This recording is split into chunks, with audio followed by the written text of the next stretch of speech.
Assalamualaikum semua, welcome to channel PT BPR Buduran Data Bernama.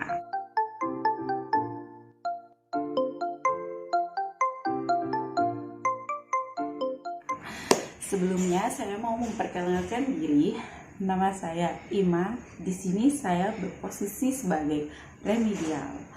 Di video sebelumnya sudah dijelaskan prosedur tata cara pemohonan kredit sampai dengan realisasi. Nah, sedikit mengulas bahwa ada 3 kredit yang dibiayai. Yang pertama yaitu kredit konsumtif. Yang kedua yaitu kredit modal kerja. Yang ketiga yaitu kredit investasi.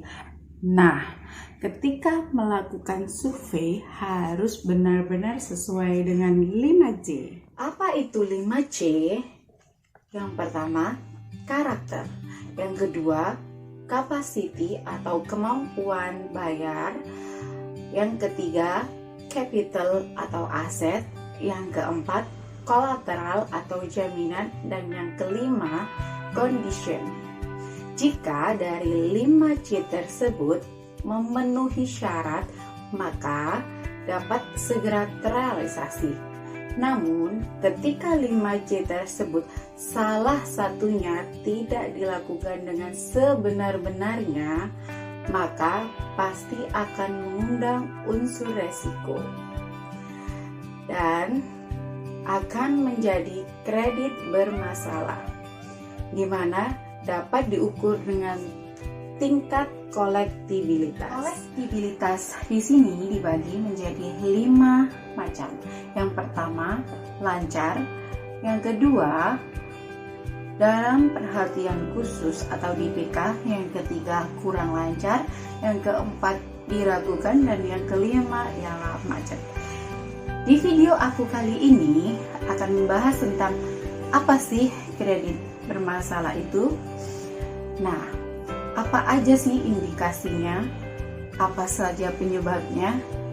Apa dampaknya? Dan bagaimana cara penanganannya? Oke, sebelum kita bahas, jangan lupa like, comment, share, and subscribe. Kita bahas poin pertama. Apa sih kredit bermasalah itu?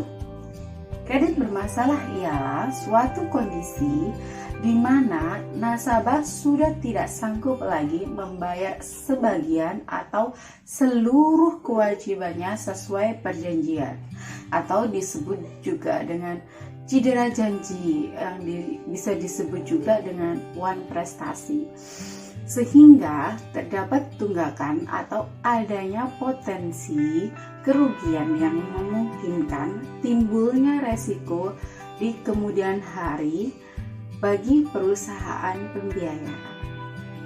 Poin yang kedua, gejala awal timbulnya kredit bermasalah. Yang pertama, pembayaran tersendat-sendat atau ada tunggakan. Yang kedua, kondisi keuangan nasabah menurun. Yang ketiga, nasabah merasa tidak mampu membayar angsuran per bulannya dan melakukan perpanjangan kredit. Yang keempat, resesi ekonomi. Yang kelima, bencana alam atau wabah pandemi. Yang keenam, terjadinya penyimpangan kredit. Yang ketujuh, memberikan laporan yang tidak benar. Yang kedelapan, masalah keluarga. Bisa dikatakan keluarga itu dalam keadaan cerai atau kawin lagi. Dan kemudian yang terakhir ialah kondisi kesehatan nasabah memburuk. Nah, di sini pejabat kredit atau AO harus mampu membaca situasi yang dilakukan atau dihadirkan oleh gejala-gejala tersebut dan bersikap waspada agar tidak terlambat mengambil tindakan penanganannya. Semakin dini diketahuinya masalah, semakin cepat dapat diambil langkah dan strategi penanganan sebelum masalahnya menjadi kian parah. Poin yang ketiga sekarang ialah penyebab kredit bermasalah. Ada 3 faktor yang menjadi penyebab kredit bermasalah. Yang pertama, Faktor intern bank, dari sini segi perusahaan, yaitu analisa kredit yang tidak sesuai dengan 5C, kurang pengecekan terhadap latar belakang calon nasabah, kurang tajamnya menganalisa maksud dan tujuan penggunaan kredit serta sumber pembayaran kembali, kurang telitinya dalam menganalisa laporan keuangan nasabah, dan ketidaklengkapan persyaratan dokumen kredit, plafon kredit yang tidak sesuai dengan kebutuhan nasabah. Kemudian yang terakhir ialah pengikatan jaminan kredit yang lemah. Faktor yang kedua dari sisi nasabah. Di sini nasabah menderita sakit atau kecelakaan sehingga uang yang seharusnya dialokasikan untuk pembayaran angsuran itu dialokasikan untuk pengobatan. Kemudian faktor lain dari nasabah yaitu nasabah kurang beritikat baik atau tidak jujur. Contohnya, ketika pengajuan kredit, nasabah mengajukannya untuk pembiayaan modal kerja. Namun, ketika terrealisasi, nasabah tersebut menggunakan pembiayaannya untuk konsumtif, sehingga waktunya jatuh tempo, nasabah tersebut tidak bisa melakukan pembayaran angsuran. Dan yang ketiga, pengaruh faktor eksternal yaitu penurunan kondisi ekonomi, bencana alam seperti banjir, dan yang sedang terjadi saat ini adalah wabah pandemik.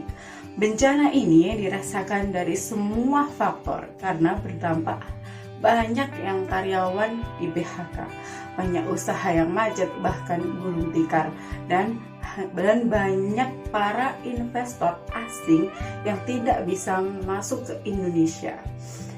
Bisa juga karena BBM-nya naik dan tarif listrik juga naik dan peraturan pemerintah. Kredit bermasalah berdampak terhadap lembaga pemberi kredit atau bank dan juga terhadap debitur.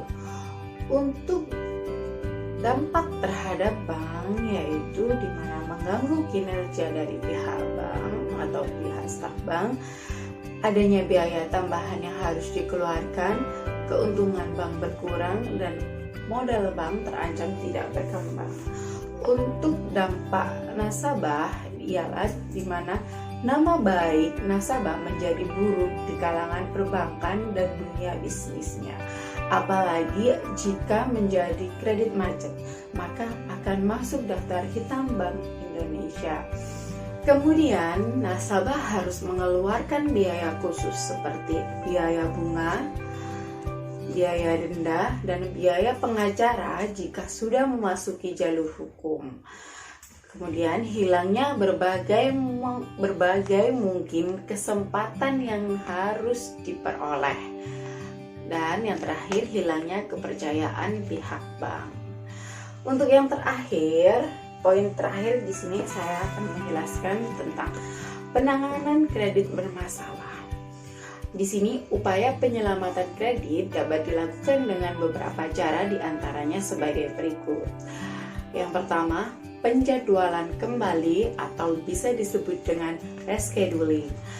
Rescheduling adalah nasabah masih mempunyai itikat dan keinginan untuk membayar, maka pihak bank melakukan dengan cara penjadwalan kembali, dan langkah-langkah penyelesaiannya ialah memberikan perpanjangan jangka waktu kredit, yaitu nasabah diberikan keringanan dalam masalah waktu pelunasan. Kemudian memperpanjang jangka waktu angsuran hampir sama dengan jangka waktu kredit, yaitu jangka waktu angsuran kreditnya diberi perpanjangan. Dan perubahan jumlah angsuran, yaitu memberikan perubahan jumlah angsuran ini dilihat atas dasar kemampuan nasabah. Mengingat kredit yang bermasalah, maka pihak bank memberikan kemudahan dengan memperkecil jumlah angsuran. Untuk cara yang kedua yaitu persyaratan kembali atau bisa disebut dengan reconditioning.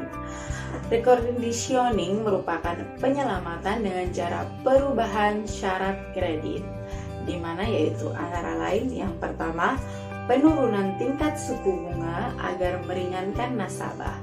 Yang kedua, pembayaran pokok ditunda sampai waktu ketetapan, tetapi bunga pinjaman tetap dibayar seperti biasa, sedangkan pokoknya bisa ditunda. Yang ketiga, penataan kembali atau restructuring, yaitu perubahan persyaratan kredit yang menyangkut penambahan fasilitas kredit dan konversi seluruh atau sebagian tunggakan angsuran bunga menjadi pokok kredit baru yang dapat disertai dengan penjadwalan kembali atau persyaratannya kembali. Upaya penyelamatan dengan 3 cara tersebut baru bisa dapat dilakukan apabila nasabah masih mempunyai prospek dan itikat baik untuk menyelesaikan kewajibannya. Nah, bagaimana dengan nasabah yang tidak mempunyai prospek tapi punya itikat baik? Untuk melunasi kewajibannya, maka penyelesaian kredit bermasalah masih bisa diupayakan dengan cara damai, dengan memberikan keringanan tunggakan bunga dan denda. Selanjutnya, terhadap nasabah yang tidak mempunyai prospek, tidak punya itikat baik untuk menyelesaikan kewajibannya, maka penyelesaian kreditnya ditempuh dengan melalui jalur hukum. Penyelesaian kredit lewat pengadilan dapat dilaksanakan dengan cara somasi, gugatan, dan eksekusi. Penyelesaian kredit bermasalah sebagai salah satu kegiatan bank yang mengandung resiko tinggi, maka sedapat mungkin dilakukan upaya-upaya pencegahan timbulnya resiko atau kredit bermasalah di kemudian hari. Di antaranya melalui proses pemberian kredit menggunakan prinsip kehati-hatian serta berpedoman pada tata cara pemberian kredit yang sehat. Penyelamatan kredit bermasalah salah satu dilakukan oleh setiap bank untuk mendapatkan cara agar dapat menyelesaikan kredit yang bermasalah pada bank. Semua itu dilakukan guna menjadi kinerja usaha yang dijalankan oleh bank agar lebih efektif dan efisien, sehingga bank dapat menjalankan kegiatannya dengan baik. Semakin baik strategi yang digunakan, maka akan mengakibatkan semakin rendahnya rasio non-performing loan atau disebut dengan NPL. Oke, sekian dari penjelasan aku tadi. Semoga bermanfaat untuk kalian semua. Wassalamualaikum warahmatullahi wabarakatuh.